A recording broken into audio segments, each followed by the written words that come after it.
Now I'm ready. Now what anime Halloween special should I review this week? Mad Hatter Patrick, phone call. Put it on speaker. Hello? Hello? Hi? Hi.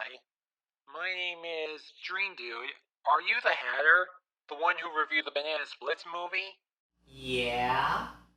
Yeah, I saw your review on that movie, and it was fun to watch, so I want you to review another horror movie. No thanks, I don't like watching horror movies. Wait, hear me out. Look, unless it's related to animation, I'm not interested. It's Willy's Wonderland. What?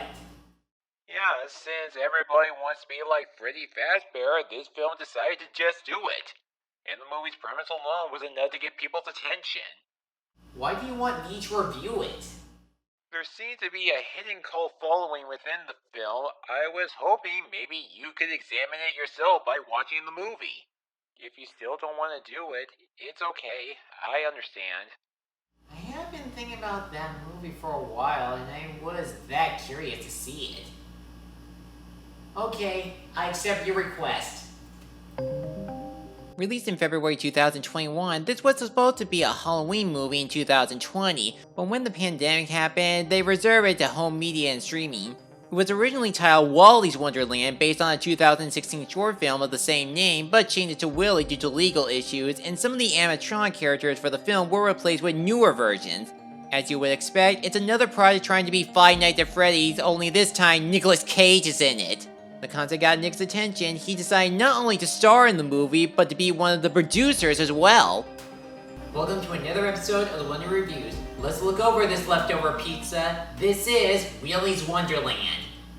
A car drifts through the road until its tire gets purposely flattened by these spike traps. The driver, Nicolas Cage, yeah, he doesn't have a name in this movie, but saying his real name sounds cooler than calling his character the janitor. Anyways, he come across these two guys who agree to fix his car for free if he is able to clean and survive one night in an old abandoned Willy's Wonderland. As you would expect, the place was shut down for suspicious activities, specifically murders. That's because Willy and the rest of the animatronics are all alive and sentient, and they want to eat people. Unlike the Banana Splits movie where it tried and failed to do something different based on an existing property, this one at least tried to be its own thing and slightly succeeded. In terms of story, there is a unique backstory about the entertainment center's dark past and how it impacted everyone and everything in the town of Hayesville. It shows Willy and the gang are not just a threat inside the entertainment center, but the outside as well. Plus, it can become a fun monster mash movie whenever we see the animatronics and Nicholas fighting against each other. However, I just said it slightly succeeded. My only issues with the backstory is that they suffer a bad case of expositions where the characters just say how or why it's all happening instead of using the show don't tell method to give the audience some visual answers. And the story behind these living robots is unoriginal. It's the child's play logic where they use satanic rituals to transfer the killer's souls into an inanimate object. Since they are using animatronics as new bodies, it still acts as a copycat to Five Nights at Freddy's. And there seems to be a repetitive pattern throughout the movie regarding Nicolas Cage's quote-unquote work schedule. He cleans up the place and animatronic comes to life to kill them, Nicolas defeats them, his watch goes off for a break, he grabs a drink and plays a pinball machine, goes back to work to clean, throws his drink in the trash, rinse, and repeat.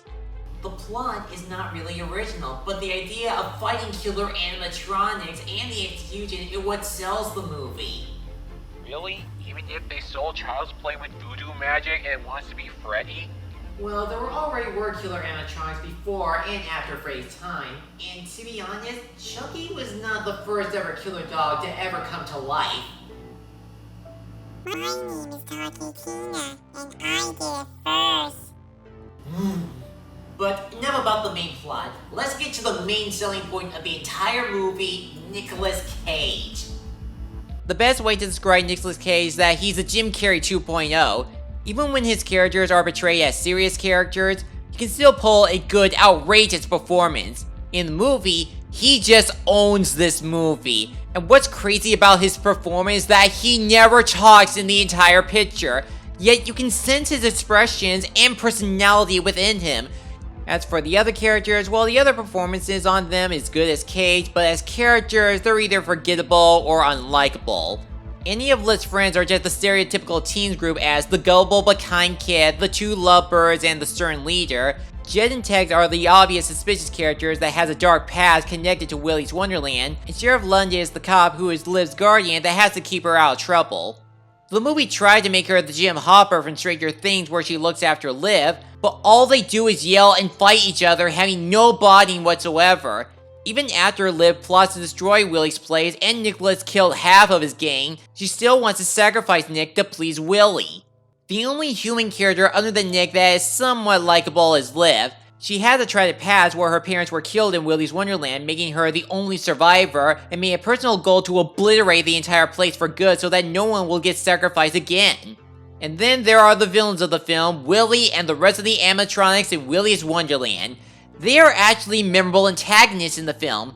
While they move and talk like actual robots for this family entertainment center, they still have the personality of a serial killer and have their own abilities that make themselves stand out. If I had to pick the scariest animatronic, it would have to be Siren Sarah. She not only looks and sounds frightening, but she moves rapidly like a wall-crawling demon. Speaking of which, the rest of the animatronic designs are amazing to look at, and their movements are believable. They successfully manage to resemble nothing like any of the FNAF characters from the games. Even Willy's Wonderland is nice to look at, where we see how crummy it looks after all these years, and then gets renovated after Nick cleans up the place. In addition, the cinematography is really good with great camera angles and clear shots.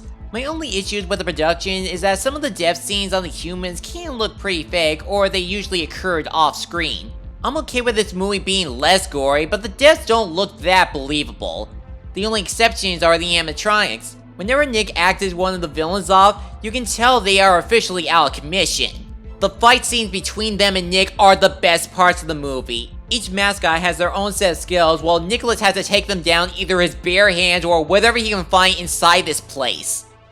If FNAF is all about surviving the night, why couldn't any of these security guards just arm themselves with weapons in case of emergencies, or better yet, just throw a bunch of flashlights at them?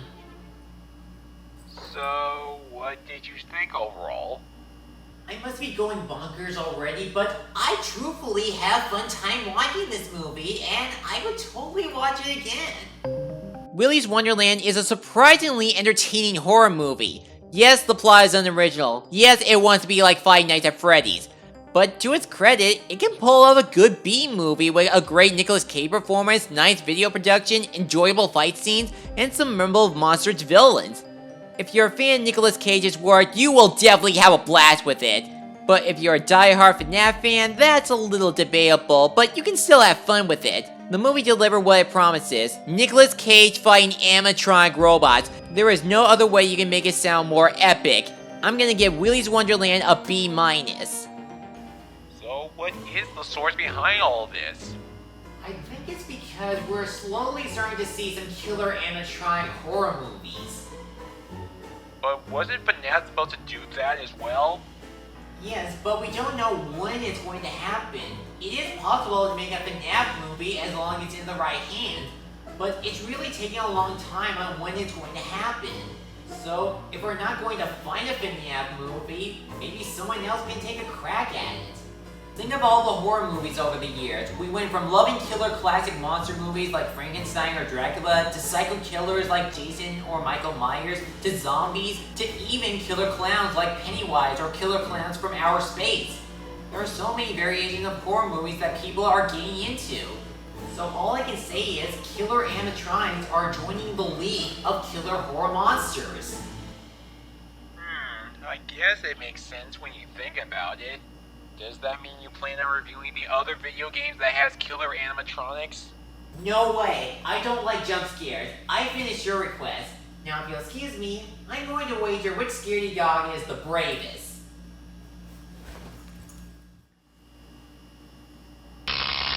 Maybe I shouldn't have him review that Chubby Cheese Galaxy movie.